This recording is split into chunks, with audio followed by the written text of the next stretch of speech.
Chapter first chemical reaction and equation. आज का topic है ऑक्सीडेशन। ऑक्सीडेशन क्या होता है? Oxidation is the gain of oxygen और लॉस ऑफ हाइड्रोजन। जो ऑक्सीजन को लेता हो और हाइड्रोजन को निकालता हो, मीन्स हाइड्रोजन को लॉस करता हो और ऑक्सीजन को लेता हो, उसको बोलते हैं हम ऑक्सीडेशन। जैसे यहाँ पे कॉपर प्लस O2 है, ये दोनों एक दूसरे से कंबाइन हुए, हीट हुआ, तो यहाँ क्या बना? कॉपर ऑक्साइड 2CuO बना। तो यहाँ पे देखो हाइड्रोजन है कहीं?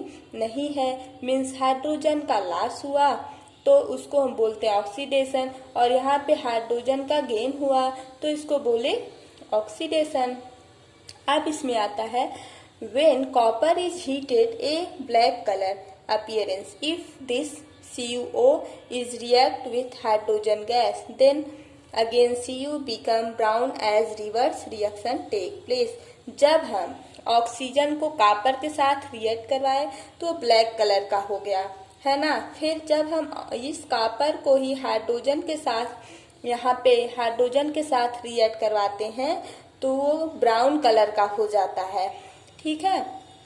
अब आता है रिडक्शन रिएक्शन।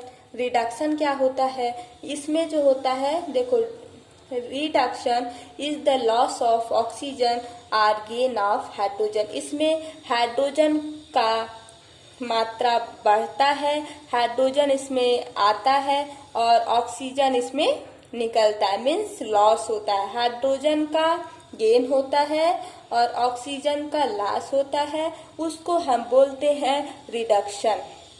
अब आता है रिडॉक्स रिएक्शन। अब एक टॉपिक आता है रिडॉक्स रिएक्शन। रिडॉक्स रिएक्शन ये क्या होता है? जैसे इसमें बोथ प्रोसेस आर साइमल्टेनियसली, इसमें रिडक्शन भी होता है और ऑक्सीडेशन भी होता है, उसी को हम बोलते हैं रिडॉक्स रिएक्शन। जिसमें ऑक्सीडेशन भी हो और रिडक्शन भी हो, उस प्रोसेस को हम बोलते हैं रिडॉक्स रिएक्शन। जैसे यहाँ CuO है, कॉपर ऑक्साइड प्लस H2 से रिएक्ट करवाया गया हीट, तो क्या बना? Copper plus H2O। तो ये जो H2O से H2O बना, यहाँ पे देखो O नहीं था बट यहाँ पे O हो गया, मीन्स ऑक्सीजन गेन हुआ। जब ऑक्सीजन गेन हुआ कौन सा होता है? ऑक्सीडेशन होता है। अब यहाँ पे देखो CuO है, तो ये जब Cu में गया, मीन्स ये ऑक्सीजन यहाँ से रिमूव हुआ ना, ऑक्सीजन यहाँ तो नहीं है। जब यहाँ से ऑक्सीजन रिमूव हुआ तो इसको क्या बोलते हैं? रिडक्शन। रिडक्शन बोलते हैं, ओके। तो आज का चैप्टर यहीं पे एंड हुआ। थोड़ा सा आइडेंटिफिकेशन देखते हैं। जैसे कंबशन, ये एक रिवीजन है, स्मॉल इजी। जैसे ये जितना हम लोग पढ़े हैं उसका रिएक्शन है और ये कैसे बनता है, ये सब फार्मूला। जैसे कंबशन, दो या दो से अधिक कंपाउंड को मिला। कंबशन क्या होता है? जब AB रिएक्ट कर, कोई भी यहाँ पे कंपाउंड हो वो ऑक्सीजन से रिएक्ट करवाते थे, तब ऑक्सीजन यहाँ पे बनता था ना। और कॉम्बिनेशन में क्या होता है? जब A प्लस B ये दोनों एक दूसरे से कंबाइन होकर एक सिंगल बनाता था, तो वहाँ पे कॉम्बिनेशन रिएक्शन होता था। डिकम्पोजिशन, जब सिंगल ही रिएक्टेंट रहता था वो प्रोडक्ट दो या दो से अधिक प्रोडक्ट में चेंज होता था, तो यहाँ पे। और डिस्प्लेसमेंट जो होता था ये मोर रिएक्टिव होना चाहिए, ये लेस रिएक्टिव होना चाहिए, तब एक दूसरे से ये डिकम्पोज कर देता था, मीन्स ये रिप्लेस कर देता था एक दूसरे को। फिर AC हो जाता था, यहाँ पे B हो जाता था।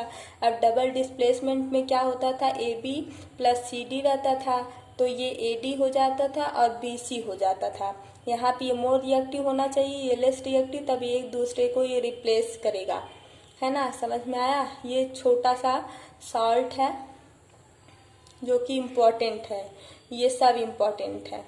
इसका रिएक्शन आपको एग्जाम में देखकर ही जाना है, क्योंकि इसमें से डबल डिस्प्लेसमेंट पूछता है और डिस्प्लेसमेंट का डिफरेंस पूछता है।